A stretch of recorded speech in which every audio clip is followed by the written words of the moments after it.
We are nearing the end of what's considered the peak of the hurricane season in the Atlantic. Let's tally up the season real fast. You're looking at Erin, Gabrielle, and Umberto. 9 named storms forming across the basin. 4 became hurricanes. Of those 4, 3 were major, which is Category 3 or greater. Quite significant, too, because when you look at those 3 major hurricanes, 2 of them achieved a remarkable Category 5 strength. No doubt about it.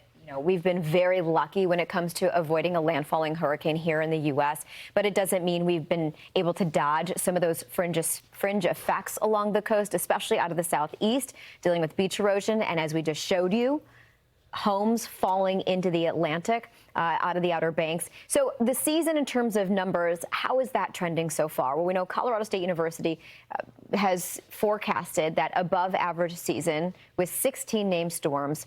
But we're not done yet.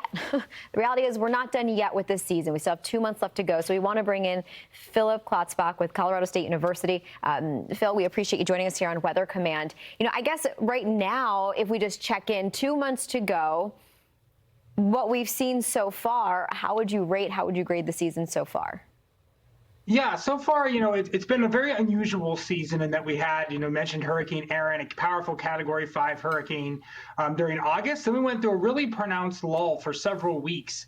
And then it really has picked back up lately with 3 hurricanes and 2 majors during that time period. So, overall right now, if you look at some of the aggregate measures that we use, it's close to long-term averages. So as you mentioned, we've had 9 storms, 4 hurricanes, 3 majors. So, our group, we forecast 3 majors, so we already have that number, but obviously we're quite a bit behind in the number of storms and in the number of hurricanes. So this year has been more of the storms that have formed have been quite powerful, but we just haven't had a lot of them so far. And now, as you mentioned, we still do have 2 months to go. As Brian showed a few minutes ago, there are some areas the National Hurricane Center is monitoring. We're also very closely monitoring potential development of a pretty robust Central American Caribbean gyre that may spin up some activity in the Western Caribbean, maybe in about 2 weeks. So this is certainly, certainly the season is not done, thankfully, so far for the United States. It's been pretty benign from an impacts perspective. Obviously, as you've just shown, there are getting some, so there are some kind of outer extent reaches that you're getting from along the North Carolina coast. But overall, it's been a pretty benign season. So far, no hurricane landfalls. But we'll see. Obviously, we still have a couple months to go. And overall, conditions look pretty conducive for storm formations over the next several weeks with much lower levels of vertical wind shear, that change in wind speed and direction with height in the atmosphere. I guess, Phil, give us your insight into what the National Hurricane Center has recently done, highlighting this area in the main development region. I mean, we are sitting 2 days into the month of October, not unheard of, but, the Cabo Verde season tends to begin to wrap up in September. Does this track with what you would expect in looking at how this season has behaved so far? Yeah, so, right now the vertical wind shear, especially as it moves more into the central tropical Atlantic, should be pretty low. So there is potential that system could develop. It's going to be kind of a complicated, basically there's kind of a wave in the eastern tropical Atlantic right now, and there's another system coming off Africa. They're probably going to somewhat merge, and then we'll see what happens off of that, whether a system can form. There's actually even signals for a potential system even behind that in the eastern tropical Atlantic. So normally the Cabo Verde season ends by late September, maybe early October, but those African easterly waves or strong thunderstorm complexes keep coming off of Africa throughout most of October. They just don't necessarily form in the eastern tropical Atlantic. They may form closer to the islands or maybe even all the way into the Caribbean. Even sometimes storms in November in the Caribbean can have their origins from African easterly waves.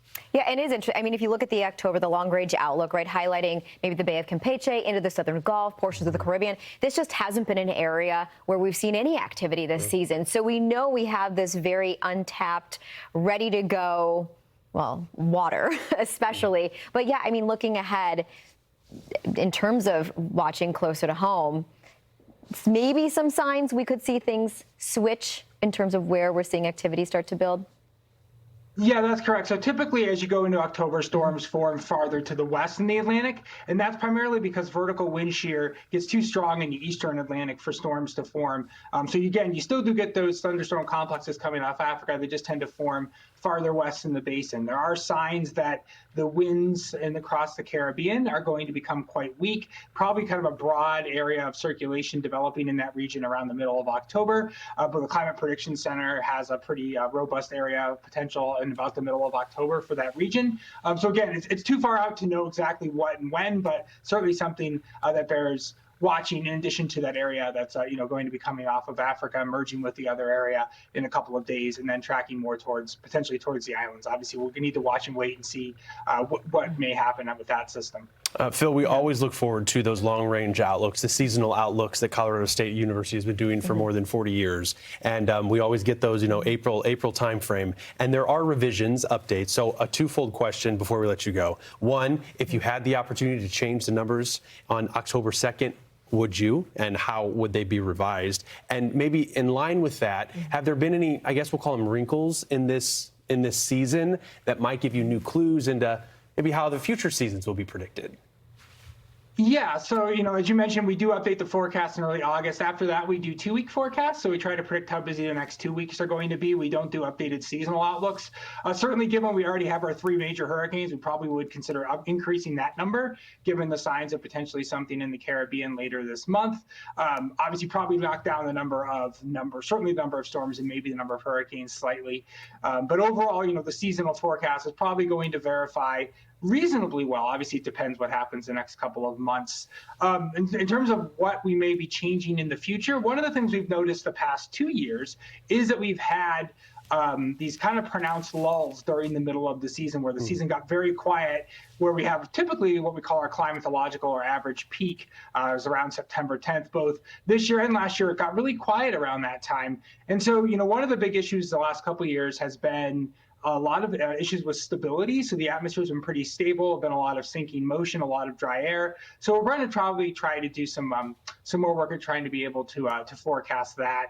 It is important to realize, though, that 2 years does not guarantee this is the quote unquote new normal. If you go back to 2023, 2023 was very, very busy right at the climatological or average peak of the season. But certainly this year has been quite unusual in the way that it's played out. Yeah, unusual is a great word. Another one maybe weird. Either way, one of the things I most enjoy from you, Phil, and anybody could follow you along on X, you always have these really very just fun facts, and you take us back to previous seasons where maybe we've seen something similar, and you go way back.